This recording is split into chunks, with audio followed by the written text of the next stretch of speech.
Hi, members of the Alliance. This is Newell Auger for this week's report from Augusta for the week ending April 12th. First update is on our bill, which is in its final stages to be printed. It's the bill that's going to be sponsored by Representative Michelle Meyer, who's an RN, and representing the folks in Elliott. We have a couple additions to make to that bill.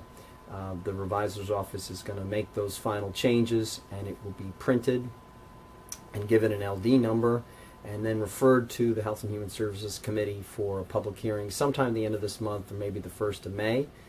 As we've discussed in prior reports, the Health and Human Services Committee seems pretty intent on giving the department a lot of flexibility, leeway, give them the chance to get their feet under them, and not deluge them with a number of different requests from any number of provider groups across the long-term care and healthcare continuum. And that probably won't be any different for us at our public hearing. But having said that, I think it's really important that when we do have that public hearing, that we come out in force and make it clear to them that the set of circumstances that we were facing in 2015, now with these increases in the minimum wage over the last 4 or 5 years, is pretty much we're right back where we started. So we have been working on getting some understanding of what our numbers should be, probably somewhere in the neighborhood of $24.50 to $25 an hour, which is about where the VA rate is for personal support services. And we'll make that case in front of the committee when that public hearing takes shape. It may not get acted upon immediately, but we will continue to advocate for that and a number of the other provisions that we have in that bill.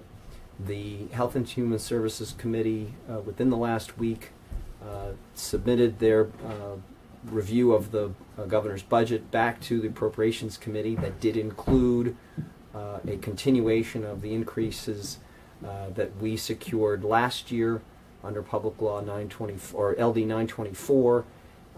We are still working with the department to get that issue with regard to the Section 63 RN rates, which are actually $5 less than what they should be, probably due to some addition error on the department's end last year.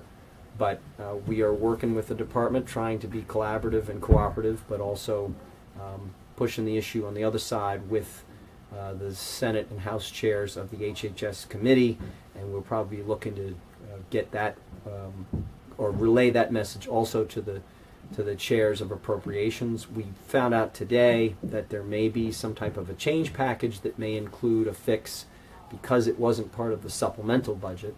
So we'll still be working with ODES and the department to make sure that that takes place. One of the other issues that we've been following really closely is the sick leave bill.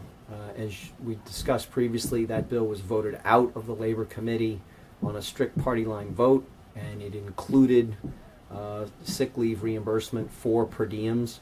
We are part of a pretty broad coalition of healthcare providers, including the hospitals, the nursing homes, the IDDD folks, some of the substance abuse providers, in making sure that per diems are not part of that bill and are not covered by it, or if they are, that we have a threshold somewhere in the neighborhood of about 1,000 hours, so it doesn't provide a significant administrative burden to all of you.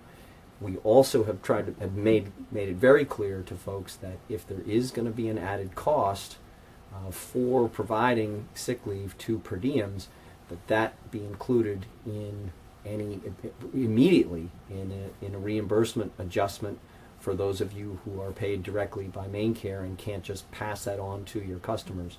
So we're still working with the governor's office on that, and our chief negotiator, for lack of a better word, is relaying that information back to us directly, and we will get that to you as soon as that as that develops. For the week ahead, I know next week is school vacation week, but the legislature is not taking a vacation. There are a number of really, I think, interesting bills on drug pricing transparency, and on pharmacy benefit managers that are going to be taken up by the Health Care Insurance and Financial Services, Health Coverage, Insurance and Financial Services Committee next week on Tuesday and Wednesday, as well as a drug take-back program on Friday. So we'll be following some of that, even though we may not be testifying at it, and funnel that information back to you. We did have a successful public hearing on a telehealth bill where representatives from Northern Light and Maine Healthcare at Home testified in support. Some of the insurance providers testified against that. So we'll see where that discussion goes in the weeks ahead. As always, any questions, please don't hesitate to contact me, nauger@pearsatwood.com, and have a great week.